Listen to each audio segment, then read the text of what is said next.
Hello peoples, welcome to Legion class guide for patch 7.0 at level 100. Today I'm covering the Shaman class. Before I begin, I will start by saying that you should keep in mind that the class changes were made to suit a character who has obtained their artifact weapon and has reached Legion's max level of 110. So while this may not be the most accurate guide to follow at endgame, it can be a very good place to start.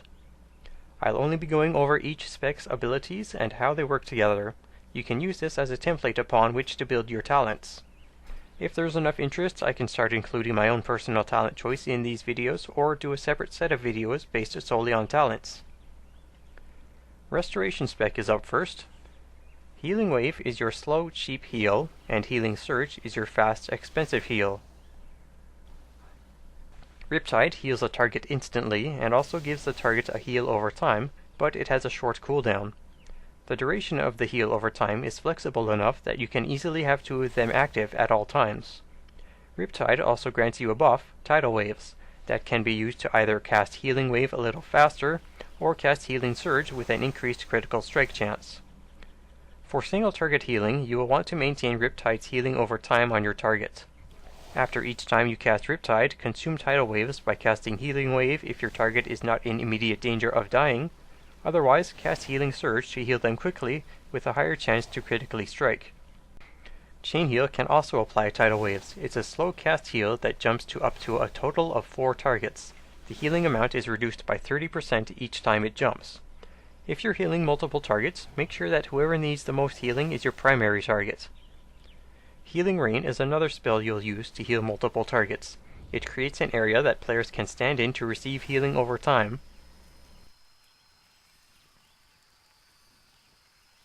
Depending on the situation, area of effect healing can differ. If multiple players don't need a lot of healing right away, you can cast Healing Rain under them, then cast Chain Heal with the most injured player as the primary target, consume Tidal Waves on either Healing Wave or Healing Surge, then you can top off any remaining health with Riptide and a Healing Wave. If you want to heal multiple targets quickly, you may want to forego casting Healing Rain first, and just start with Chain Heal. Then spend Tidal Waves on Healing Surge, and repeat as needed until you can safely heal with less urgency, as mentioned earlier. There are 2 additional useful abilities for Restoration Shaman. Purify Spears removes all curse and harmful magic effects on a friendly target. Most of the time, curses and magic debuffs should be removed right away. Healing Stream Totem heals a single target every 2 seconds. It lasts 15 seconds and has a 30-second cooldown. If it's used consistently, you get a small amount of extra healing for 15 seconds, followed by a 15-second wait for the remaining cooldown. That's it for the Restoration spec. Now on to Elemental. An Elemental Shaman's primary abilities are Flame Shock, Lava Burst, Lightning Bolt, Earth Shock, Chain Lightning, and Earthquake Totem. Elemental Shamans function much the same way as in Warlords of Draenor, except instead of generating and spending Lightning Shield charges, you generate and spend Maelstrom, a new resource for Elemental and Enhancement Shamans. Flame Shock places a damage over time on a target that deals fire damage. It will consume up to 20 Maelstrom if available, to increase the duration by up to 100% depending on the amount of Maelstrom consumed. Lava Burst deals fire damage, generates Maelstrom, and always critically strikes if the target is afflicted with Flame Shock. Each time Flame Shock deals damage, there is a chance to grant the Shaman Lava Surge. This resets the cooldown on Lava Burst, and allows you to cast it instantly. Lightning Bolt can be used to generate Maelstrom when Flame Shock does not need to be refreshed and Lava Burst is not available. Maelstrom is spent with Earth Shock or Earthquake Totem. Earth Shock hits a single target and deals more damage depending on the amount of Maelstrom spent. It is best to use at or just under maximum Maelstrom to avoid any loss of excess Maelstrom generation. For multiple targets, use Chain Lightning instead of Lightning Bolt. This deals more damage and generates more Maelstrom than Lightning Bolt if it hits more than one target. Maelstrom is then spent on Earthquake Totem. It causes an earthquake to deal damage in an area for a short time. It is nearly identical to Earthquake from Warlords of Draenor, except that a totem is placed in the center of the target area. It has the added effect of a chance to briefly stun any enemies standing in it. Finally, you can apply Flame Shock to multiple targets to give yourself increased chances to gain Lava Surge. However, during my testing of this, Lava Surge did not appear to occur more frequently. Perhaps I was just unlucky.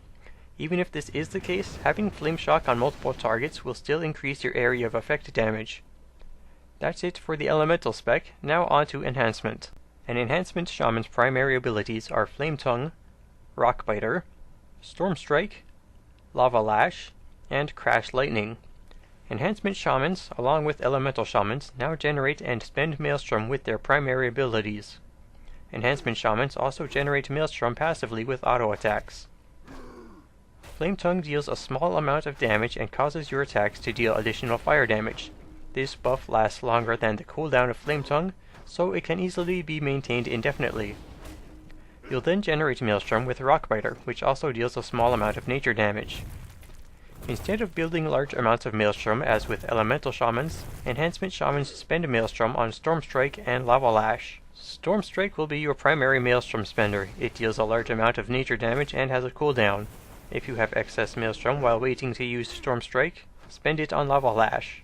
Enhancement Shamans have a passive ability to watch out for. Stormbringer has a small chance for your attacks to reset Storm Strike's cooldown and allow its next use to not trigger a cooldown and to be used at a 50% reduced cost. As I've said earlier, Storm Strike is a priority, so make sure you make use of Stormbringer when it occurs. It's also important to use Storm Strike during this time to not miss out on additional occurrences of Stormbringer. There is one extra spell required to add to all of this to deal area of effect damage. Crash Lightning costs a small amount of Maelstrom and deals nature damage to enemies in front of you. If it hits multiple targets, Storm Strike and Lava Lash will deal 75% nature damage to all targets in front of you for 10 seconds. Be sure to refresh Crash Lightning as needed. And this concludes the class guide for Shamans in patch 7.0 at level 100.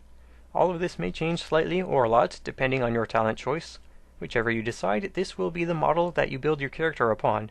If you'd like to know more, have any questions, or want to request a specific class for me to go over next, you can check out the video description for a bit of extra info, or feel free to ask in the comments. If you liked this video, leave a like, and if you want to see more class guide videos or what else I do, feel free to subscribe.